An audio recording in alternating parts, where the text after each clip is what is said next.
There are sound reasons to establish calm, peace, and equality in the being as the foundation for the spiritual practice. When an individual takes up some form of concentrated practice, tapasya, it can lead to the uprising of powerful energies, as well as an influx of thoughts, emotions, feelings, and sensations to which the normal human experience is not acclimated.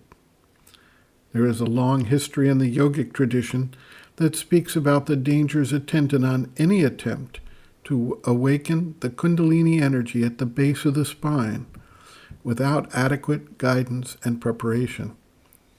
Such an awakening can lead to nervous disorders, mental imbalance, emotional upsets, and in some cases, physical ill health and various disorders of the body. Similarly, if the energy descends from above, as is frequently reported by practitioners of the integral yoga, there can be an imbalance if the being, the body, the vital force, the nerve structure, and the mind are not ready to handle that energy. In that case, the energy is subject to being spilled.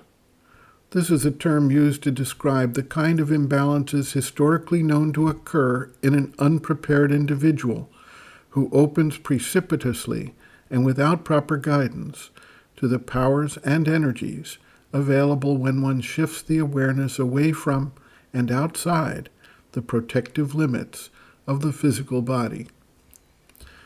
What does the seeker do when he suddenly experiences rushes of energy that increase his vital drives or desires, or which give him a feeling of invulnerability, or a sense of his own destiny, which leads to arrogance, seeking and exercising of power, and a form of blindness to the excesses and extremes to which he is subjecting himself? There are well-known cases of individuals who feel like they are being guided and protected, but who have not discriminated the source of the voices or promptings they are receiving.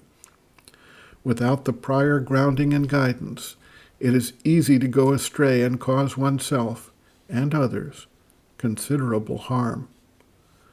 Sri Aurobindo counsels the development of the basis of peace and equanimity to help the seeker avoid falling under the power of the forces which enter and try to commandeer him to their purposes.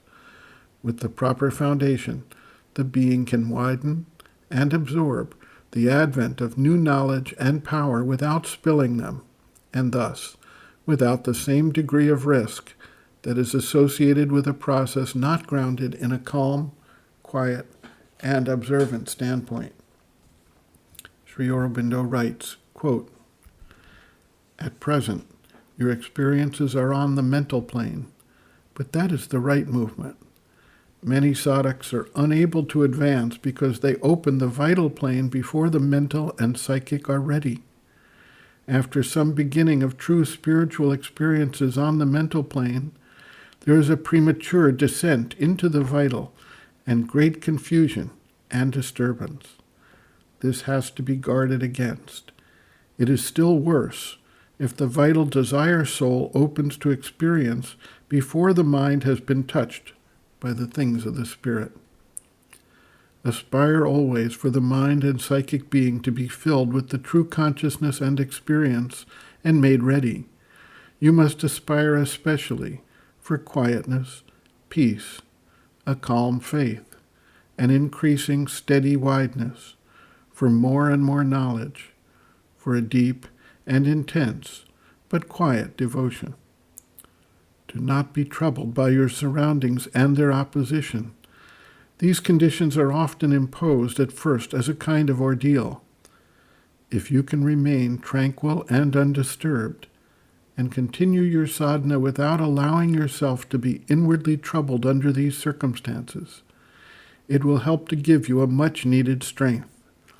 For the path of yoga is always beset with inner and outer difficulties, and the sadhak must develop a quiet, firm, and solid strength to meet them." End quote.